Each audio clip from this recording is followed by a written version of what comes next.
Hey, what's up, everybody? It's just Charles Sabanson. Welcome you guys to another episode of the Dreamers Pro Show, where we cover everything from sports, hot topics, classic debates, entertainment, and we give you guys a fresh perspective on things and how we see them. Today, folks, we got an excellent show for y'all. People will be crying in the comment section, but I don't give a damn. We got to talk about it. But before we talk about it, make sure you like the video and sub to the channel. Make sure you follow me on Instagram. My handle is CTABANZ. Okay, let's piss these people off. Let's go ahead and start this process. So, I was recently reacting to some comments that Charles Barkley had to make about the number one thing that he hates about LeBron James. And as he's talking about it, he then began to kind of expand on his initial thought.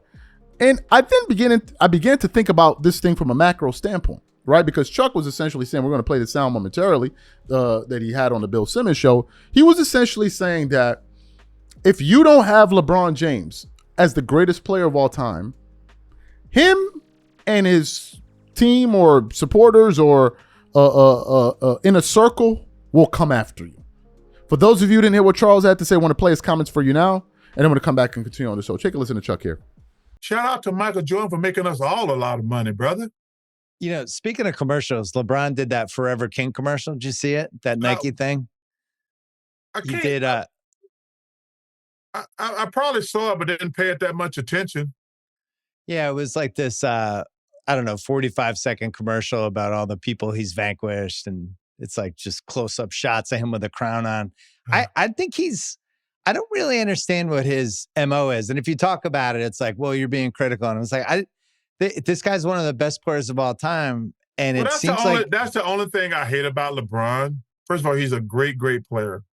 He's an amazing person, really nice guy. But for him and his guys, if you don't say he's the greatest ever, it's like you could commit treason. Right. You're either for them or against them. It's like, can I just say you're one of the greatest players of all time? No, you cannot.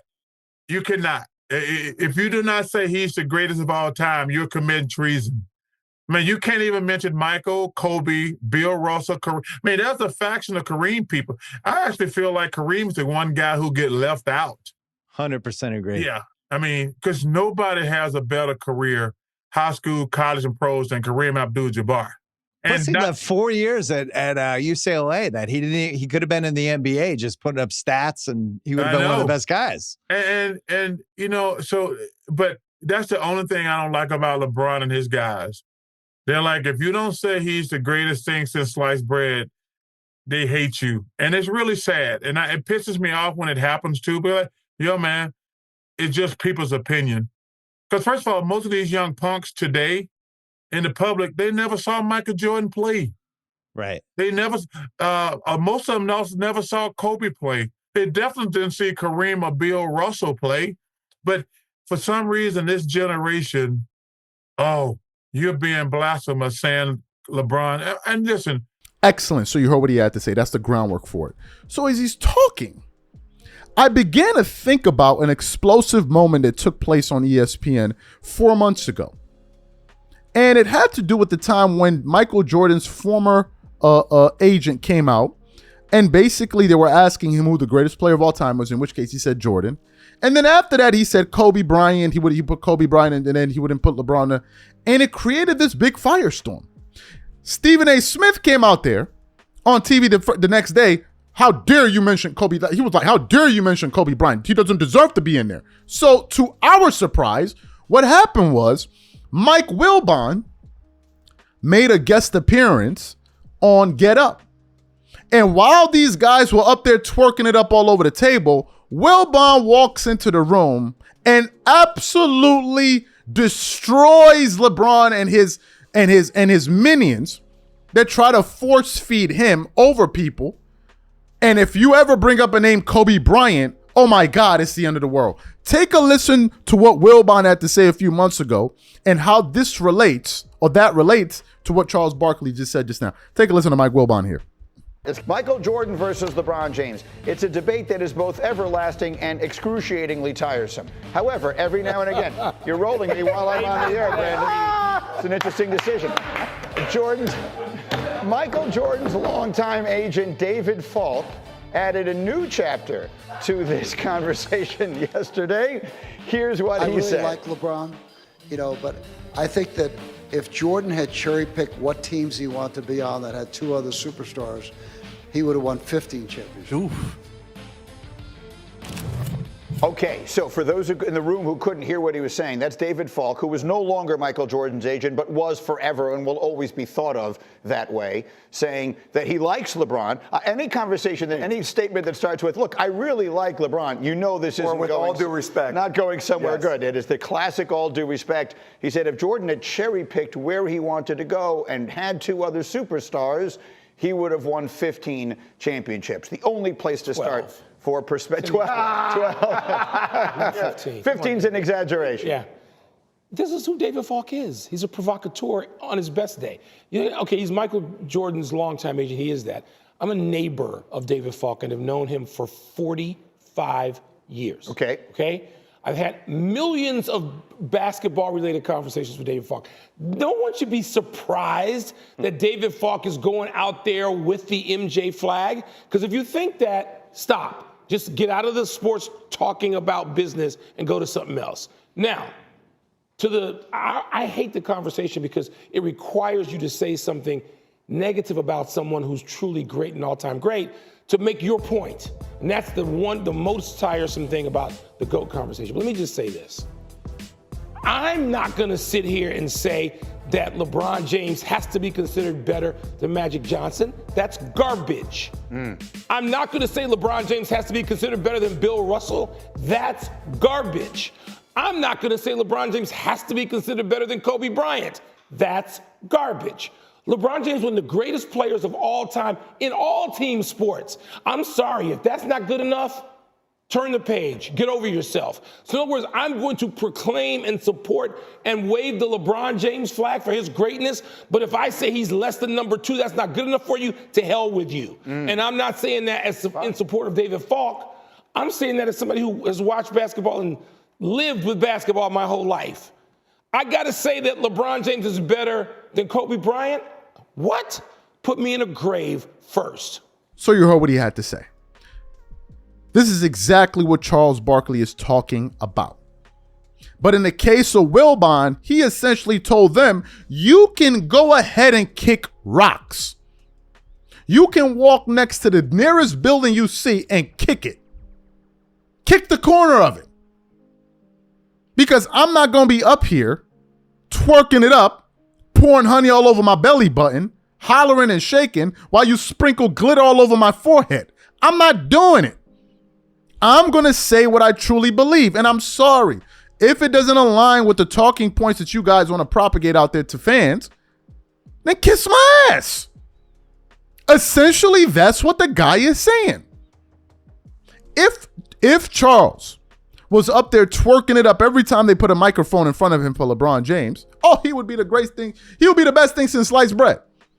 He would have been the best thing since sliced bread. The best. They would have loved him. They would have loved. But Charles refuses to twerk. And one of the reasons why he refuses to do that is because his success is not tied to theirs. Charles has FU money. And whenever they can't control you with money, they don't like you. They can't control Charles with money because he has his own money. They can't control him. And since they can't control him, they don't like him. This is a fact. Ask yourself, why does Charles always find himself going back and forth for NBA players? Why? You know why? Because people don't like truth tellers. People don't like truth tellers. You get penalized for telling the truth. And people don't like that. They don't like it. Now, the irony in all of this is Charles Barkley could have spent the last 15 years twerking for LeBron. 15 years. But if he made a mistake one day and just said, you know what, I don't like what LeBron did here. I think he's wrong for this and that. They would have thrown him out the window. We're done with you. We're done with you. We're done with you. You've heard Stephen A. Smith say he's had a conversation with Paul where if you don't have LeBron James as the GOAT, they view that as disrespectful. These people are they're gone, bro.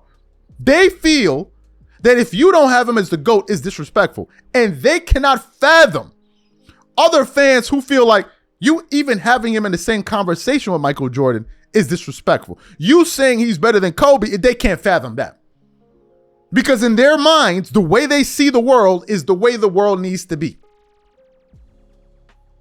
That's just the reality of it. They're not open to different views.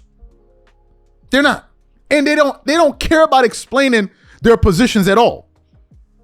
Listen to any one of these guys. Make a solid case. They really can't do it. Do you know why? Because their case is based on omission. Omission. What do I mean? All they do is talk about the great things that LeBron did, but they don't talk about losing. They don't even factor it in. But then the irony of it is they quote 4 championships for every. Well, that's a byproduct of winning. Is it not? Is it not? It's a byproduct of winning, which means what? Winning matters, right? So if winning matters, losing doesn't matter. No, it doesn't matter. Losing only matters when we're comparing him to a player that's won less. But if we're comparing him to a player that's won more, oh, then it's you guys are making too much out of it. Then they shift the conversation to MVPs.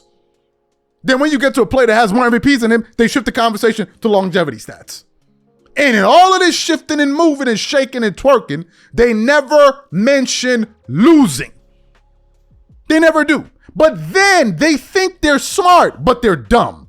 They believe they're smart because you know what they do? They run around the internet all day long. But y'all act like Michael Jordan, he didn't lose before he won. Yeah, you want to bring that up? Nobody ever said Jordan ever lost, but since you on the subject of losing, let's talk about it. Then they change the subject. You can't make a conversation about this guy wasn't winning these years about a guy that won more than the other guy. But this is what they do.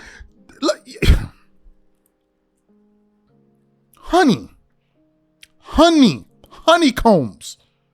And LeBron fans are like 5 and 6. Common sense and basic logic and reasoning. And LeBron fans are like 1 in 10. They can't, or 1 in 50. They can never be close to one another. At all. At all. I've listened to them. They try to use analytics. They try to use this data. They try to use that data. They try to use it all. They try to speak in the Queen's English. Let me use the biggest words I can use, forgetting that the premise, where they're starting is flawed. So everything else you're saying, nobody's taking you seriously. Nobody. They just pick what works for this argument, they use it. What works for that argument, they use it. That's all. And then they try to bully people for not having their viewpoints. That's what they do. They bully people. Oh, if you don't agree with them, man, you this. Yeah, I get these wild-ass Thundercats running up in my comments on Instagram, man. What you got against LeBron? What you got against LeBron? Even one silly-ass girl wrote to me on the... It seems like you're jealous of him. About what? What exactly should I be jealous about? That's a comment you leave for men that are insecure. We're talking sports here. They know jealousy. Oh, yeah, you must be insecure. You must be jealous of him. Why would I be jealous of him? Why would I be? Oh, because, I don't know, maybe he's tall and he has a lot of money. Maybe that's why you're jealous of him. Okay, but Kobe Bryant was tall and he had a lot of money. But I never heard that about Kobe. You see? Sense, logic. These people are the dumbest set of people we got walking around. They don't even know. I'm jealous of LeBron, but my favorite player, Kobe, who's tall and successful, according to them, I'm trying to figure out what to be jealous about. They forget all about that. Oh, well, I don't know, because I'm a dumbass. Yes, you are. Raise your hand. You're a dumbass.